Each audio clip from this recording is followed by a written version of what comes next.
पुराना हवेली का कमरा नंबर 13।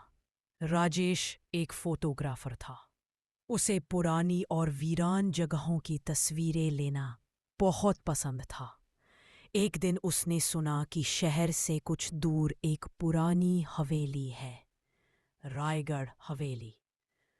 लोगों का कहना था कि वहां रात में अजीब आवाजें आती हैं और कोई भी उस हवेली में एक रात नहीं ठहर पाता।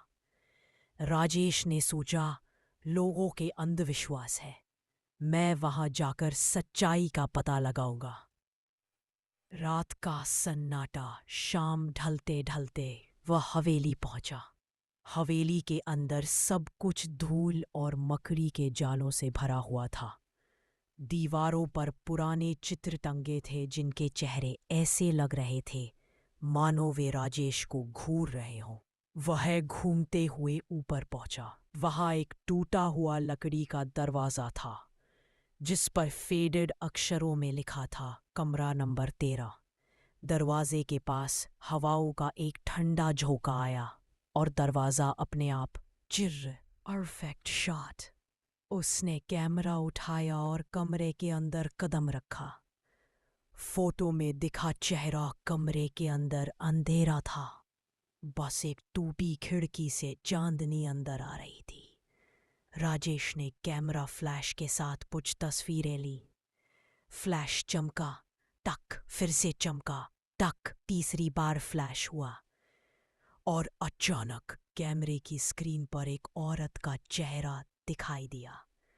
राजेश ने चौंक कर चारों ओर देखा। कमरे में कोई नहीं था। शायद कैमरे की गड़बड़ी है, उसने खुद को समझाया। लेकिन जब उसने जूम करके फोटो देखी, उस औरत की आंखें सीधा उसी की तरफ देख रही थी और होठों पर एक डरावनी मुस्कान थी। धीरे धीरे कदमों की आवाज, कमरे में सन्नाटा था। फिर नीचे से कुछ कदमों की थक थक आवाज आई। कदम धीरे धीरे सीढ़ियों पर चढ़ने लगे। राजेश का दिल तेजी से धड़कने लगा। वह दरवाजे की ओर बढ़ा, लेकिन दरवाजा अपने आप धड़ाम से बंद हो गया। अब कमरे में सिर्फ उसकी सांसों और उन कदमों की आवाज थी जो अब दरवाजे के ठीक बाहर आकर रुक गई। अंत का कौन है वहां? राजेश ने कांपती आवाज में कहा। कोई जवाब नहीं आया। सिर्फ दरवाजे पर 3 धीमी दस्तकें हुई। थक थक। राजेश ने हिम्मत कर दरवाजा खोला, लेकिन बाहर कोई नहीं था। फिर पीछे से वही औरत की आवाज आई, अब तू भी यही रहेगा मेरे साथ।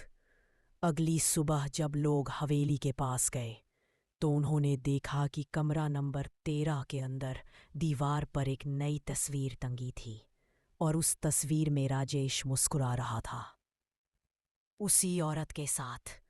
क्या चाहो तो मैं इसका पार्ट 2 भी दूं, जिसमें हवेली का असली रहस्य पता चलता है।